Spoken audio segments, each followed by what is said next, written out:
Welcome to another episode of The Brand Called You, a podcast and podcast show that brings you leadership lessons, knowledge, experience, and wisdom from thousands of successful individuals from around the world.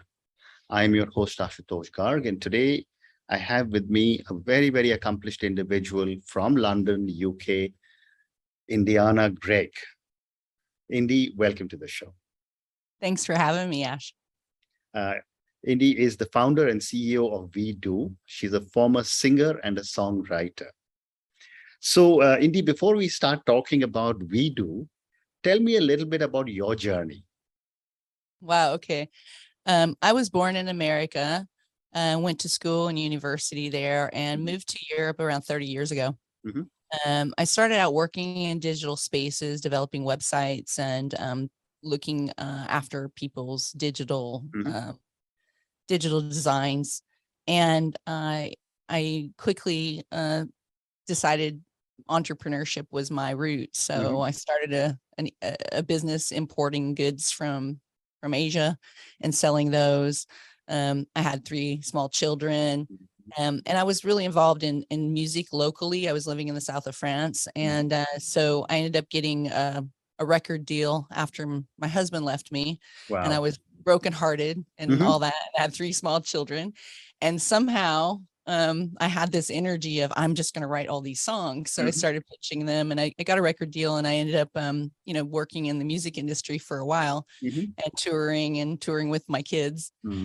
And there was a problem that needed to be solved in the music industry. So it had to do with piracy. So I fought some pirates, and I went to the parliament and in the UK, and ended up having a big fight with the Pirate Bay at the time, and built a platform for the music industry. So it was called Cartoons, and we had publishers, writers, artists from all over the world. And we grew that to 14.5 million users.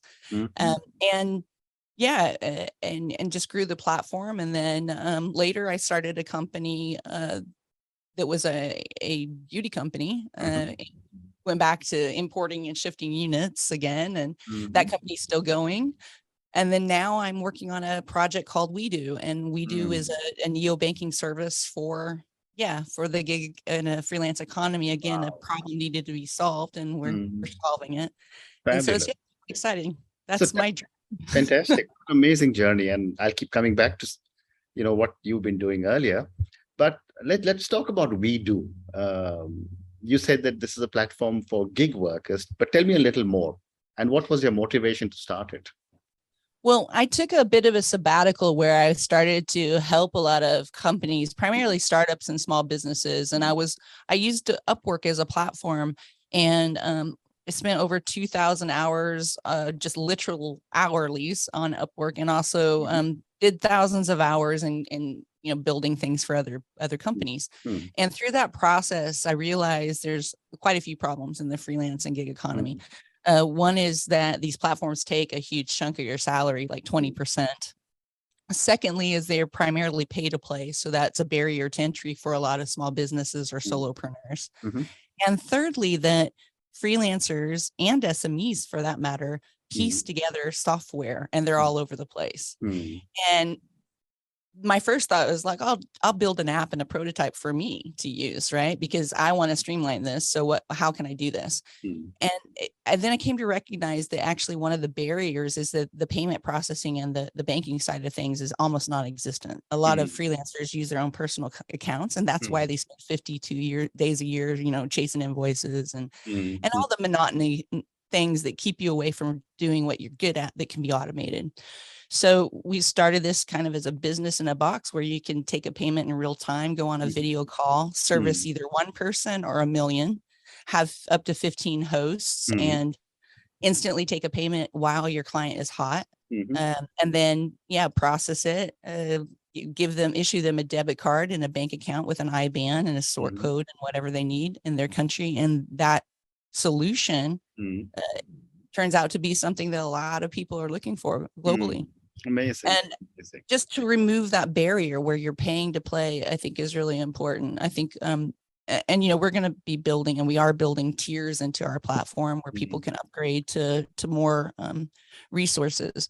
But primarily, there's just a gap in the world where a lot of people, they've either lost their job or they're struggling to become an entrepreneur themselves. Mm, And they want to save time, money, and energy, and they need to get back either on the ladder or transition as a side hustle into what they really want to do with their lives. So that's the motivation, just to help a lot of fascinating. people. Absolutely fascinating.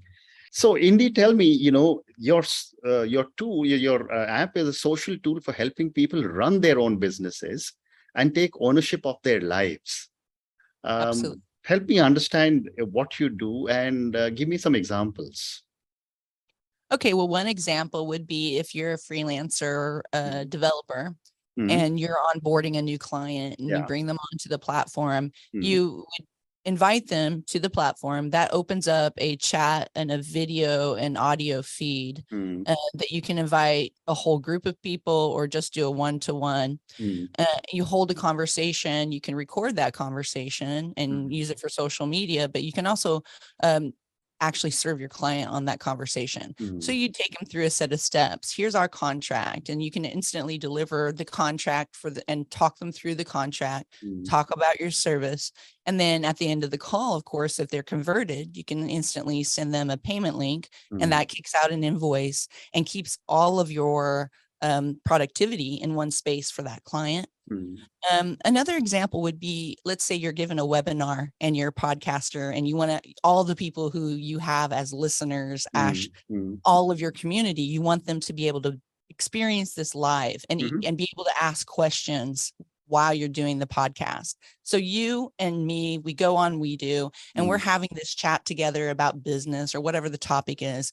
And you notice somebody in the crowd wants to ask a question. You can bring them up on stage and Mhm. say, hey, what's your question? Thank you Mhm. very much. Send them back Wow. down. Mhm. And then also respond to people in the chat. So it operates similarly to Zoom, but more in a social networking piece when Mhm. you do that. And you can charge a fee for people to attend an event, or Mhm. you can charge a monthly subscription, and Mhm. you have them all in one place. So you have kind of ownership over your community that way.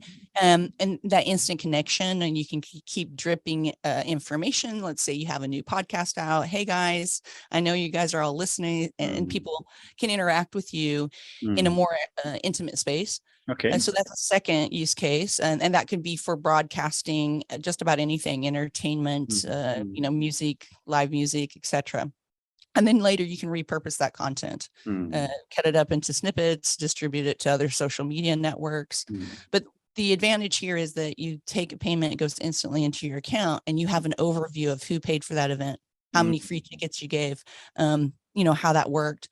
And then you can deploy that money anywhere you want to. Fascinating. Fascinating. And how has the pandemic impacted this incredible network that you have created? I think for us, the pandemic has been an advantage because more and more people have gotten Mhm. used to working from home and working online and Mhm. using video and audio Correct. as a resource for communication. People were meeting face to face less. For our application, pandemic or no pandemic, you can use this for live situations as Correct. well Mhm. as, online, or if it's an offline event, you can Mhm. still monetize the system Mhm. and aggregate your fan base, your people, your customers, whatever Mhm. you're buying, selling, doing through the platform. And yeah, for me on a personal level, like what my motivation or the why behind that is during times of hardship, people Mhm. need access. And the Correct. more you create access and opportunity for more and more people, the more great energy is going to come from that. We're going to get Mhm. more wonderful startups and more Mhm. genius in the world and more Mhm. innovation. And one of our main targets, like where we would like to, move into and where we're actively seeking to move into is India, Latam, and Africa. Okay. Um, 1.3 billion people, something like that. I think that IMF announced are Mhm. bankless in Mhm. some of these regions. Wow. So it's it's very important to put entrepreneurship into the hands of the people who need it most. Amazing. And that's where we're coming from. So, yeah. Amazing. Amazing. It's an amazing concept. I'm going to certainly go and check it out now that I've Great. spoken to you. But now, Indy, let's now move to your other passion, which is to support startups. And you are on your fifth startup. Uh, Absolutely. Yeah. Tell me a little bit about your journey as a startup entrepreneur, and then we'll ask you some more questions.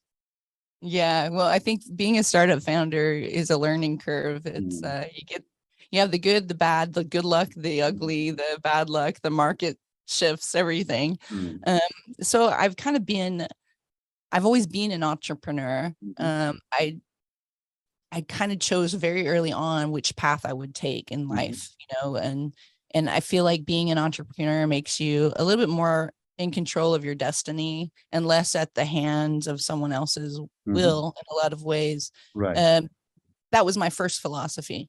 Now I realize that, you know, both trajectories are equally important because, Mm, what do you do as a founder? You hire teams, you bring correct. people on board and you work together. Mm, So as I've grown older, I've progressed on that philosophy on how to help startups, how to help businesses, and where to fit in. So I've learned a lot over the years. So I have a lot of different skill sets, mm, which makes it kind of chameleon like. I can move into spaces and move out of spaces. yeah. And for me, that's really important. I think the Mm, more founders share the knowledge of the mistakes they've made, the more that empowers new founders and new business. that's absolutely right. And based on all your own personal experience and all the people, startup founders you support, what, in your opinion, are the important qualities a startup founder should have? You need to have grit. Hmm. You need to have patience. Yeah. You need to develop your leadership Mm, skills, mm, and understand your style of leadership, because your mm. style of leadership may not work with every type of person who works with you. Correct. There are some people who like to have an autocratic leader and just tell me what to do and I'll go do it. Mm, But in reality, like for example, in my leadership style, I believe in empowering my leadership team. I mm, believe like giving them the power of decision making, mm, mm, um, giving them the power to fail or to mess up mhm, as well, because you progress very much more quickly, especially in innovation, if mhm, people fail very quickly and learn from that mm, and move to the next idea, mm, right? Um, and I think, yeah, transparency and visibility is really important, that you have mm, communication skills across the team so that your team knows what's going on. They know what the objectives are, the OKRs are, or the KPIs, or whichever system you're mhm, using. mhm, Um, and that you're organized and focused. I mm. think focus is probably one of the biggest qualities that you need to have as a founder, that you really focus on the objective and don't waste time doing anything else. Mm. Thank you. Those are some amazing qualities.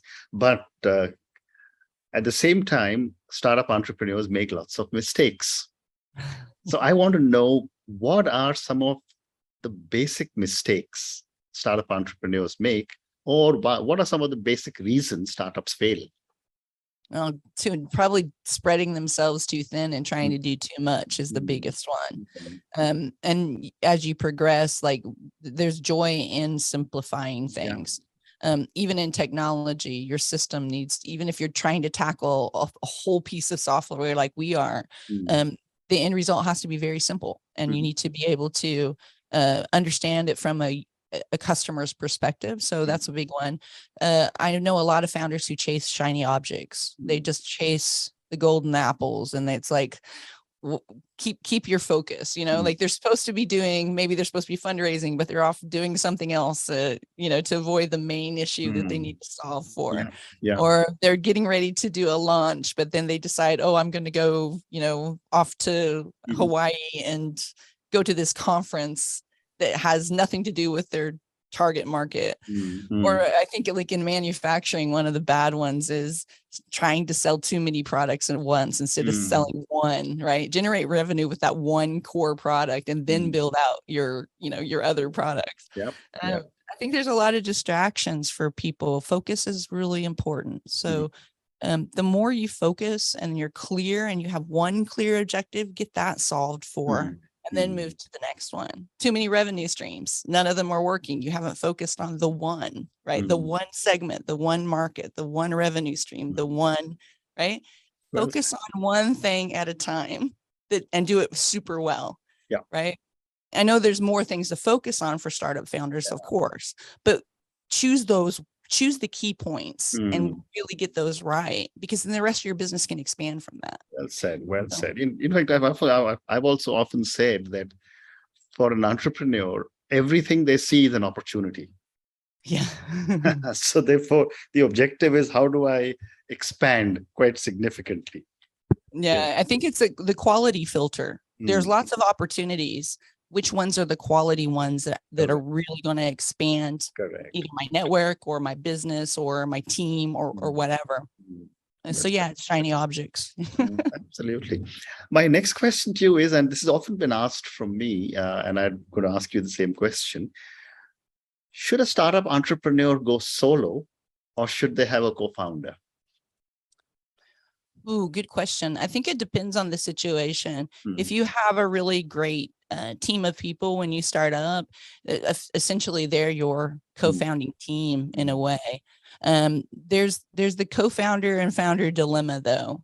It really depends on how the business started. If you started it together, you generated the ideas together, you did most of the base and foundation work together, then I think you take a co-founder.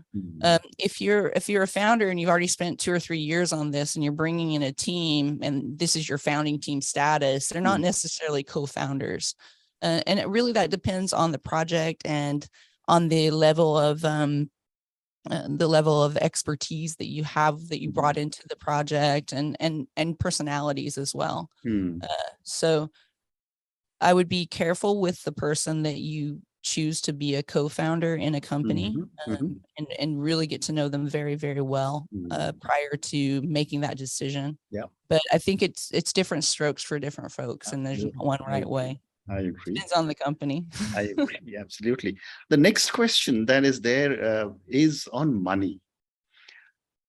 Some people say that bootstrap as long as you can, and others say raise money as soon as it's available. I'd love to get your perspective. Gosh, I think that depends as well. So I believe in bootstrapping as long as you can. And if you have a team of people around you that can get you further, and you've agreed, that you're going to give the people who are bootstrapping with you an incentive, so shares in your company, and they have to be like on the same train as you, level of thought as you. But there's always a time when you probably need or should raise capital or borrow money to help make the business grow. If you're not revenue generating, if the project is big and requires a bigger set of hands, you're going to find that situation.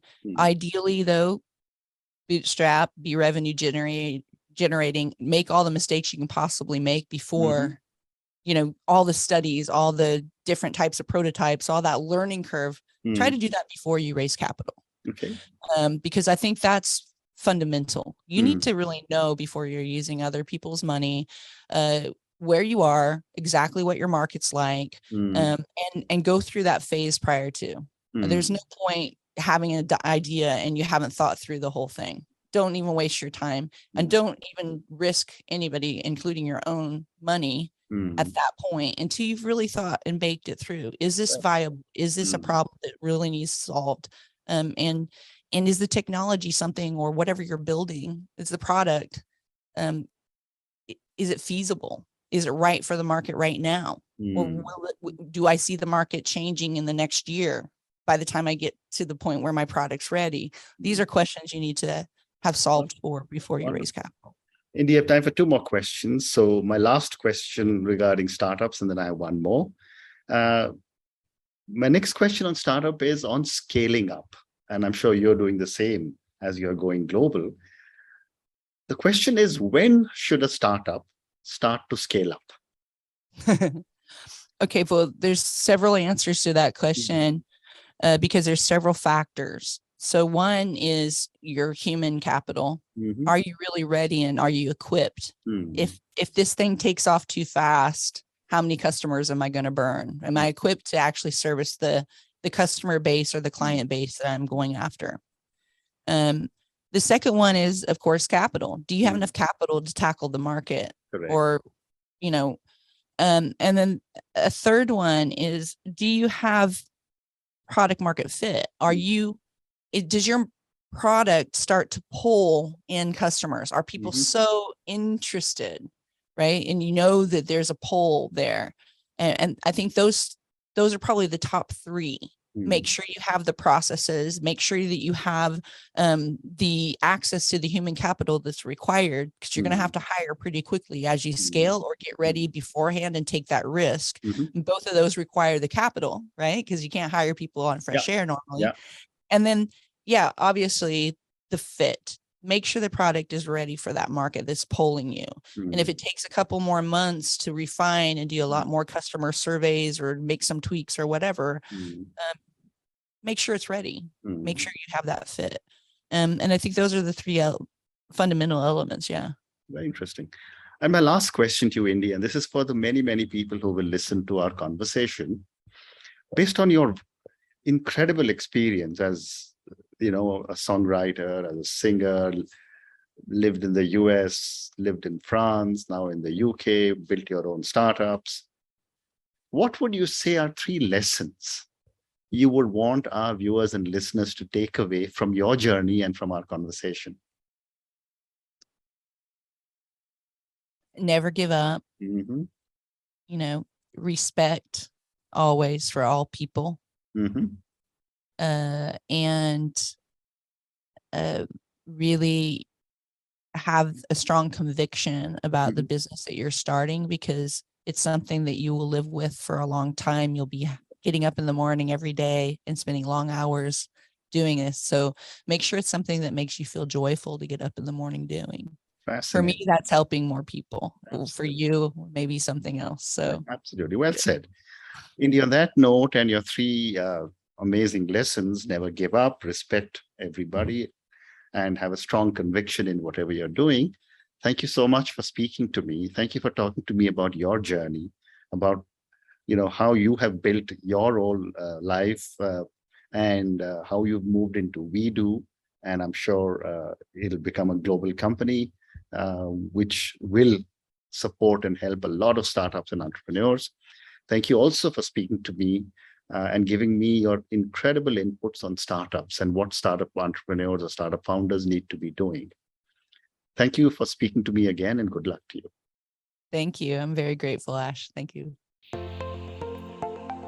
Thank you for listening to the Brand Called You videocast and podcast, a platform that brings you knowledge, experience, and wisdom of hundreds of successful individuals from around the world. Do visit our website www.tbcy.in to watch and listen to the stories of many more individuals. You can also follow us on YouTube, Facebook, Instagram, and Twitter. Just search for the Brand Called You.